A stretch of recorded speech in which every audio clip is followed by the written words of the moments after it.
Hi, I'm Caitlin Ellis, and I graduated from my BA in Anglo Saxon, Norse and Celtic, or Aznac for short. It's a little bit less of a mouthful, at Gonville Keys in 2013. I loved it so much that I stayed on in Aznac and at Keys for a master's and a PhD. So I'm an academic and currently a lecturer in medieval history at another UK university. So of course, that's not the only career option available of just doing more Aznac. The friends I did Aznac with have gone on into all sorts of jobs, from law to accountancy, from working in museums and libraries to marketing, basically anything you can think of. My name's Kate. I studied Aznac, or Anglo Saxon, Norse and Celtic, at Keys from 2008 to 2011, and now I work as an archivist.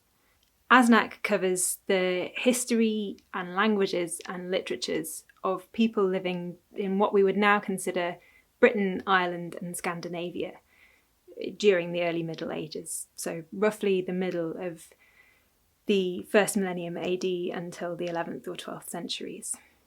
It wasn't something I knew I wanted to study. It wasn't something I'd actually heard of until I was in sixth form. I just came across it whilst I was looking around online. I knew that I was really interested in history and particularly wanted to get back to some earlier history because my GCSEs and A-levels hadn't really covered anything that happened before about 1880. But I was also really enjoying English literature, so I was on the hunt for opportunities that would allow me to do bits of both. I looked at combined courses at some universities and, as I say, just sort of stumbled across Aznac looking around online. Doing Aznac at Keys, I really got the best of both worlds, socially and kind of opportunities-wise, being in a lovely tight-knit department and a big friendly college. No one starts their degree in Aznac having done a great deal of medieval history, literature, or whatever at school already, so that makes it quite a nice level playing field. You can really get your teeth into an area which probably everyone has at least vaguely heard of, things like King Arthur, Beowulf, St. Patrick, the Vikings and their sagas, but doesn't necessarily know lots about. As well as looking at history and literature separately, Aznac really delves into that somewhat blurred boundary between the two, particularly when you go back that far and there isn't an awful lot of evidence around, so you have to consider the historical use of literary sources, what it can tell you about society and culture. And you have to also bear in mind that even what might be solid historical sources probably have a little bit of fiction mixed in there. I thought that sounded fascinating, and so I chose to apply for it. So I really liked the interdisciplinary aspect of the Aznac degree. You take papers or modules in history, literature and language, and focusing on different parts of Britain, Ireland and Scandinavia. So even if Aznac sounds a little bit niche on the face of it, there's lots of variety in what you're doing, looking at all kinds of texts, artifacts like stone sculpture, coins, manuscripts, or looking at the very building blocks of language. There's also a lot of choice and flexibility, so nothing compulsory when you're deciding which papers you want to study. In my job now as an archivist, I'm responsible for managing a collection of historic material, a body of evidence about the history of the organisation that I work for. That involves acquiring new material for the collection, caring for the whole collection, be that new acquisitions or material dating back, in the case of my current job, to the 11th century.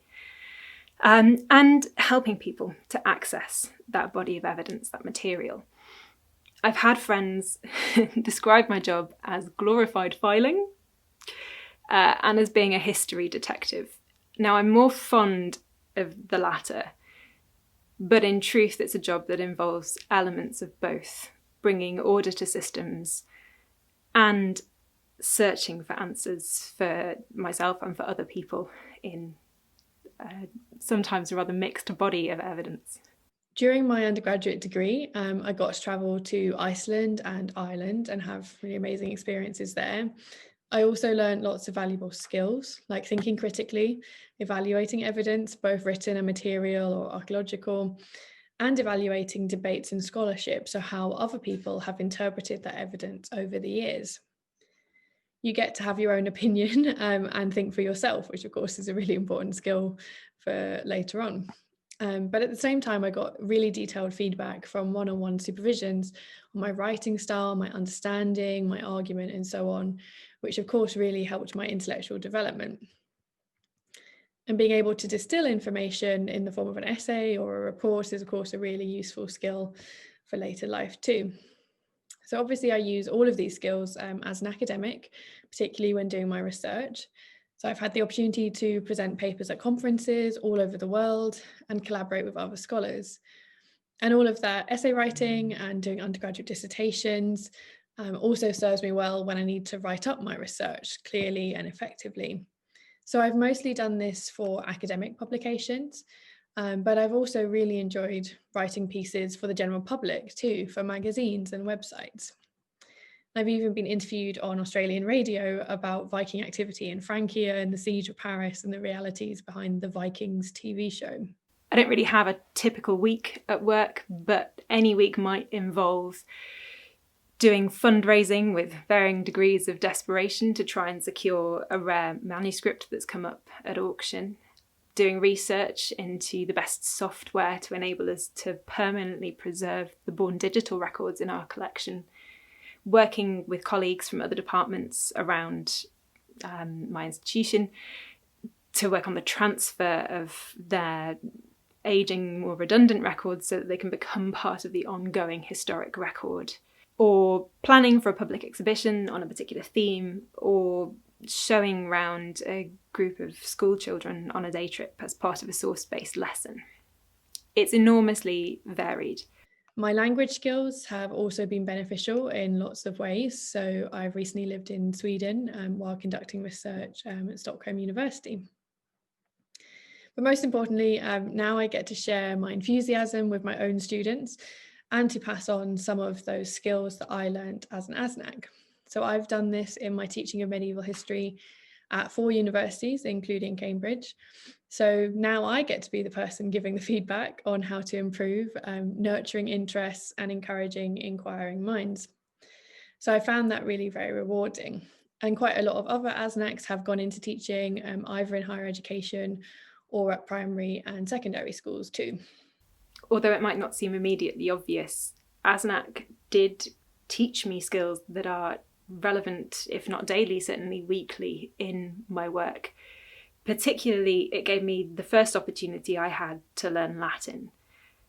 And as such a large proportion of historic material we have, not just where I'm working going back to the 11th century, but in organisations, institutions all around the country, is written in Latin, that is vital. It was the key language for documenting legal processes until the mid-18th century in England.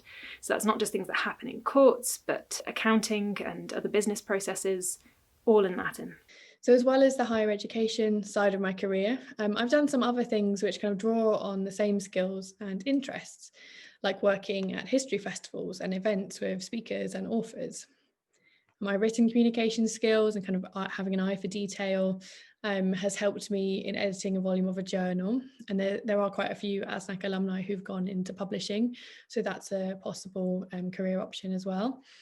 I've also been a consultant for a collaborative arts project, which was inspired by Norse mythology.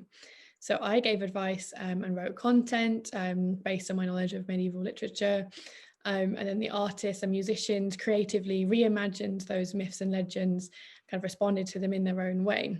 So that was a really fun thing to do.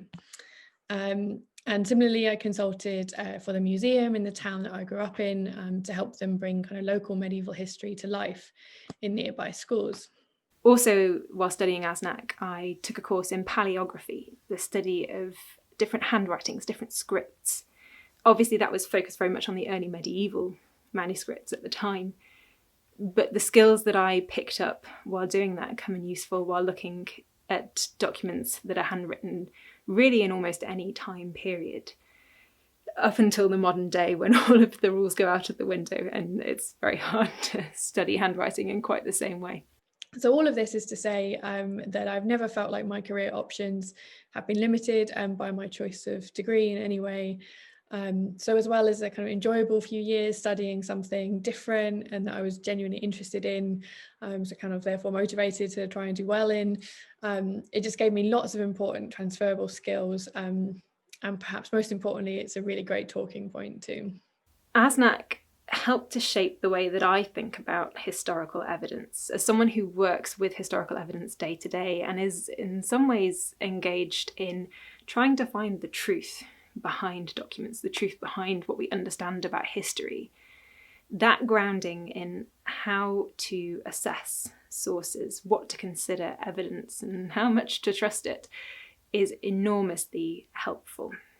In addition to the fact that I really loved my degree, and it helped me to find a way into a career which is endlessly fascinating and changing every day.